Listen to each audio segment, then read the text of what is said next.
And saludos, it's Gabe Morales with Gangsters, Cops, and Politicians. We have a very special guest today who's back on the show. He's been on before. We have Mr. David Contreras, who has over 31 years experience in law enforcement.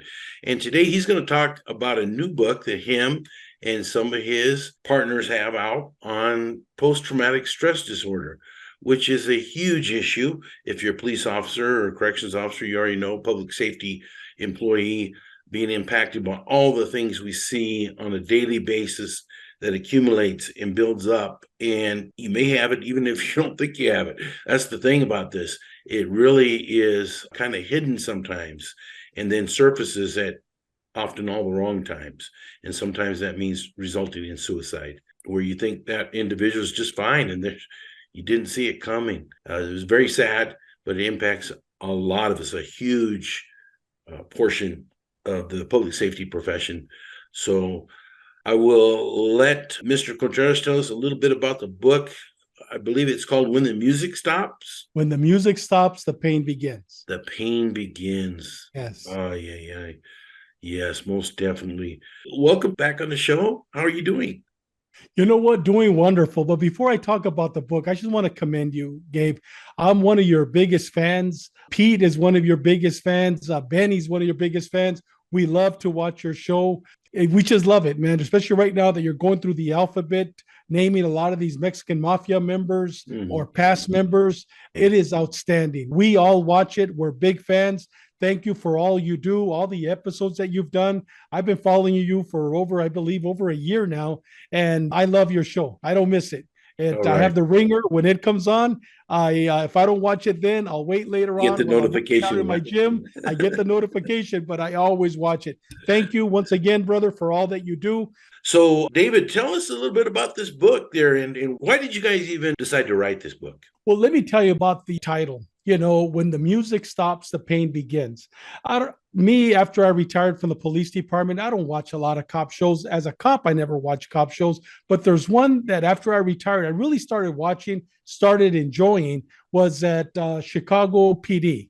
I don't know if you ever see that, but I'll tell you, man, I mean, that is not as real as it really is as a police officer. But I mean, a lot of the episodes resonate to a lot of things that I saw in San Diego and a lot of police officers see in major cities.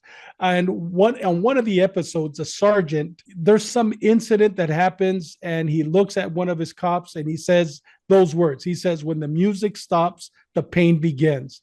And I don't know about you, Gabe, but when I hear something that really makes sense to me, quotes, I immediately get my phone out, I'm on my notes, and I write it down.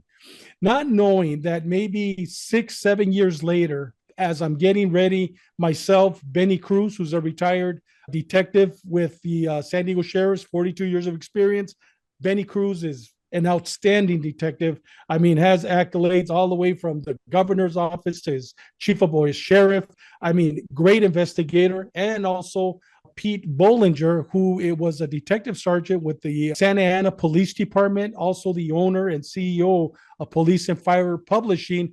We got together and we basically said, you know what, there's a huge need right now, more than ever, for police officers, but not only police officers, clergy, ministers, correctional officers, doctors, nurses that are suffering from PTSD and they're taking their lives. So we basically got together and we just put this book.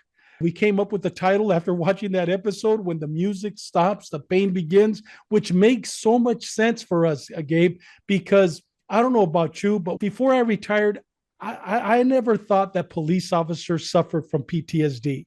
For whatever reason, I was a believer that only Vietnam veterans, combat veterans, veterans that went to Afghanistan, to Iraq, that they were the only ones. But after I retired, after Pete retired, after Benny retired, all of a sudden, everything that we saw, I saw 32 years of it. Benny saw 42. Pete saw 25 years. Everything we saw, we basically placed it in our heart, and we called it that we basically placed it in containers in our heart. We placed them in our heart, but after we retired, when the music stops, when we were no longer going 100 miles an hour, that's when all of a sudden these canisters started leaking, with dreams, with critical incidents that all of a sudden never affected us, all of a sudden are affecting us. Different things started occurring in our life, triggers, certain places that all of a sudden we go, we're like, oh my God, it reminds me of this. And then when it reminds you, it takes you back to that incident. And it was then that me personally realized that we as cops, we as people in general suffer from PTSD. It's not just combat veterans. And that's what triggered us to, not triggered us, motivated us to write this book. And all three of us, we share our experiences. It's deep. It's a deep book. My wife hasn't read it yet. She saw me writing a lot of the chapters. She can't wait to read it. It's going to be released tomorrow, the 5th. But it's a deep book. It's a deep, deep book because we share personal life stories that we went through. So when a cop, when a teacher, when a priest, when a preacher, when a correctional officer reads it, even boxers, we even have a chapter on boxers, professional boxers that suffer from PTSD. We interviewed a lot of them. When they read it, it's coming from our heart. And that's the difference between us. We're not scholars at all. We're not scholars. I'm a former cop, former correctional officer. Benny, former sheriff. Pete, former cop, former military, but it's coming from the heart. Thank you for writing this book. It sounds very, very interesting and hopefully very helpful for people. Well, you know what? One of the things that I failed to mention right now during the interview is that we learn to compartmentalize everything that we see in law enforcement, everything that we experience. Prior to writing this book, I had a show, and you came on my show called Sheepdog Assist. Mm-hmm. And on Sheepdog Assist, I interviewed gangsters, I interviewed killers, I interviewed chiefs of police, I interviewed correctional officers, I interviewed homicide investigators. I mean, I interviewed a lot of people. And one of the things that I learned after interviewing all these pastors, a lot of pastors too, a lot of priests came on my show, doctors, nurses, etc., is that, and I got a lot of my material from my interviews that I did on Sheepdog Assist, that we learned, Gabe, to compartmentalize everything. And let me tell you, let me just give you a quick, brief testimony. I had a young man from Arizona. I can't remember his name, but he was a former gangster. But when he was in his mother's womb, his father kicked her to death, murdered her.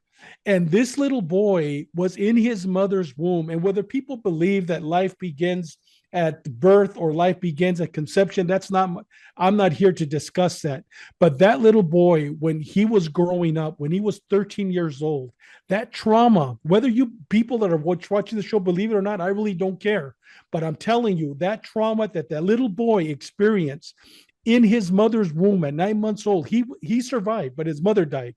That trauma at 12 years old manifested itself, turned this kid into a devil, full of hate, full of anger. His grandparents raised him, full of love and full of peace, but yet he was hated, full of hate and anger. Later on became a murderer, later on became a hardcore gang member, etc.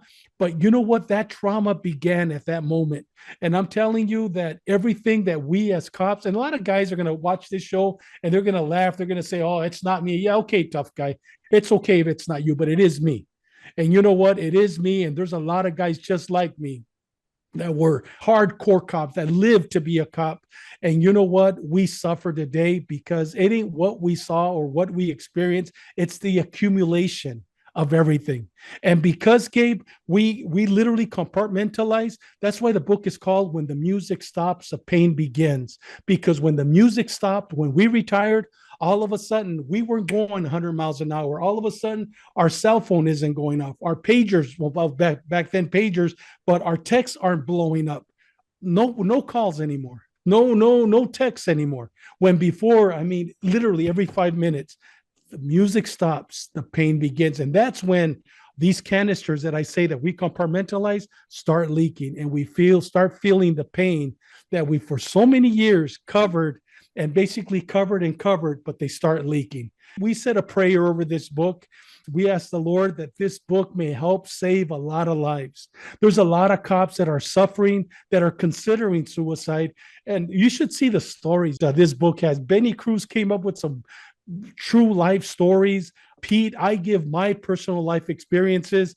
It's going to be a wonderful book. And Gabe, send me your address. I want to send you one of my first copies for allowing me to be here on your show. but this is a book that's meant to save lives. And in my show, I always say that we're sheepdogs. And once you're a cop, once you're a nurse, once you're a correctional officer, we're there to save lives. And you know what? When we retire, it doesn't mean that we stop saving lives. We don't need a badge. We don't need a uniform. We continue. And that's why we wrote this book, to continue saving lives. Amen. Well, thank you, brother, for telling us about that. Where can people get their book? You know what? They could buy it on Police and Fire Publishing. You know, it's a little pricey, $40. I mean, but you know what? We're going to write the second edition. I wish personally I could give the book away. But if somebody can't afford it, let me know. I'll give you the book. I'll pay for it myself, because my goal and personal goal is to save lives. You can't afford it, please. I'll put my email address, sheepdogassist@gmail.com. I'll send you a free copy of the book. I'll pay for it myself. But the second edition is going to be a lot cheaper, because once again, we're here to save lives. And you could also, as of tomorrow, buy it on Amazon and Amazon.com. Yes. Thank you, Gabe, for this opportunity. All right. Well, very good. We're looking forward to it. Thank you very much. Is there anything else you'd like to say before we go? No, man, just once again, man, de veras, de todo corazón, mil gracias. We give you 1,000 thanks very much for allowing us to be on your show, push our book. And like I said, we're not here to make money. At least I'm not. We're not here to make money. We're here to save lives. And thank you. Thank you very much. Well, thank you, sir. And thanks to Pete, and thanks to Benny. Thank them also, yes, even though they couldn't make it on the show. I'm looking forward to reading your guys' book. Thank you very much. Thank you. All right. Appreciate you take care now. God bless. You too. God bless.